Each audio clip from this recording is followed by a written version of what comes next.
Hello friends, welcome to my channel Gyan Prakash Assam. Guwahati University B.Ed Entrance Syllabus 2026 এইটো হৈছে official তেওঁলোকৰ মানে নটিচত publish কৰিছিলে official মানে চিলেবাছ অ'কে ইয়াতে যিখিনি আছে সেইখিনি বস্তু আপোনালোকে খুব ভালকৈ চাব অ'কে তো মই চিলেবাছটো দেখুওৱাৰ আগতে আপোনাক এটা কথা জনাই থ'ম যে যদি আপুনি গুৱাহাটী ইউনিভাৰ্চিটিৰ B.Ed এণ্ট্ৰেঞ্চ ভালকৈ দিম বুলি ভাবিছে তেনেহ'লে এই ই বুকখন লৈ ল'ব ইয়াতে কাৰণ ইয়াতে প্ৰিভিয়াছ ইয়াৰ কুৱেশ্যন পেপাৰ আছে আৰু প্ৰিভিয়াছ ইয়াৰ কুৱেশ্যন পেপাৰে আপোনাক এটা মানে আইডিয়া দিব কোন কোন এৰিয়াৰ পৰা বেছিকৈ কুৱেশ্যনছ আহি আছে অ'কে তো 2021 22 23 24 25 কুৱেশ্যন পেপাৰ পাই যাব আৰু কুৱেশ্যন পেপাৰে নহয় ইয়াতে ইম্পৰ্টেণ্ট টপিক ৱাইজ যে চিলেবাছ মতে সেই টপিকবোৰো ভালকৈ মানে MCQবোৰ দিয়া আছে অ'কে লাইক ইংলিছ এছামিজ কি কয় ইংলিছ তোমাৰ teaching aptitude educations okay GK English reasoning তো এইবোৰ গোটেইখিনি দিয়া আছে প্ৰায় 700+ ইয়াতে পেজেছ আছে চ' বেষ্ট ই বুক হয় আপুনি বাই কৰি ল'ব ডেছক্ৰিপশ্যনত লিংক আছে আৰু নহ'লে ডাইৰেক্টলি হোৱাটছআপ কৰিও ল'ব পাৰে এতিয়া আহোঁ আমি কি গুৱাহাটী ইউনিভাৰ্চিটিৰ B.Ed এণ্ট্ৰেঞ্চৰ যিটো কিবা আমাৰ চিলেবাছ আছে অ'কে তো এইখিনি হৈছে তেওঁলোকৰ যিখিনি ডেটটো দিছিলে এণ্ট্ৰেঞ্চটো এক্সাম হ'ব আমাৰ ইয়াত এটা date of entrance examination 19 July 2026 আৰু মেৰিট লিষ্ট মাৰিব 28 জুলাই 2026 এতিয়া হৈছে আমাৰ চিলেবাছ তো চিলেবাছৰ ইয়াৰ ভিতৰত আমি চাব লাগিব ইয়াৰে ছেকশ্যন আছে কেইটা আমাৰ লৈকে অ'কে 5টা ছেকশ্যন দিয়া আছে section A B C D E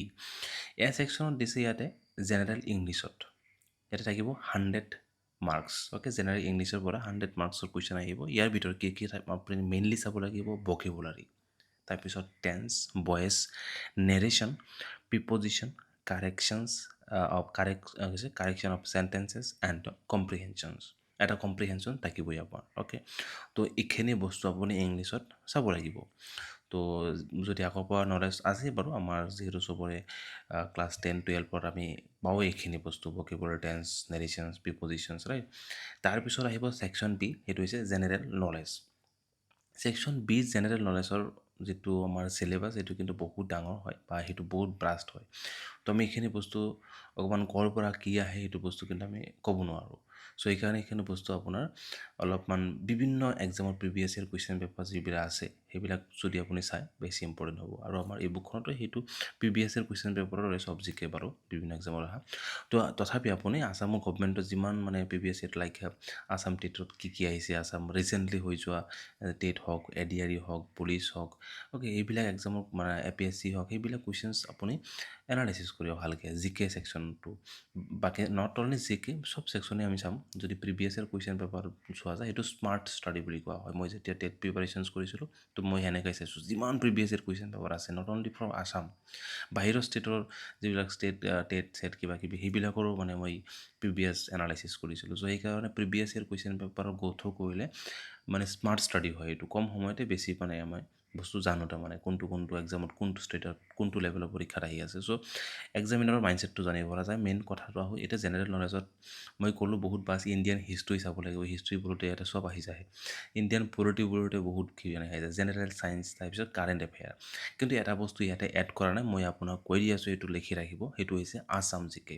Assam জিকেও কিন্তু আজিকালি আহে আগতে সেইটো নাছিলে বাৰু কিন্তু এতিয়া কিন্তু আছাম জিকে সুধি দিয়ে জিকে ছেকশ্যনটোত চ' সেইকাৰণে আছাম জিকেটো ইগন'ৰ নকৰিব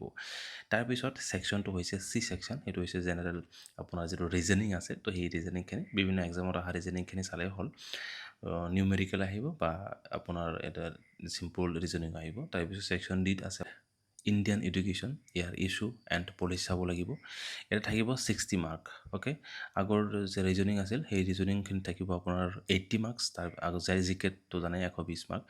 তো ইয়াতে আমাৰ ছেকশ্যন Dটো চাব লাগিব মেইনলি এডুকেশ্যনৰ লগত জড়িত অ'কে তাৰপিছত নতুন শিক্ষানীতি 2020 ইউনিভাৰ্চেলাইজেশ্যনছ অফ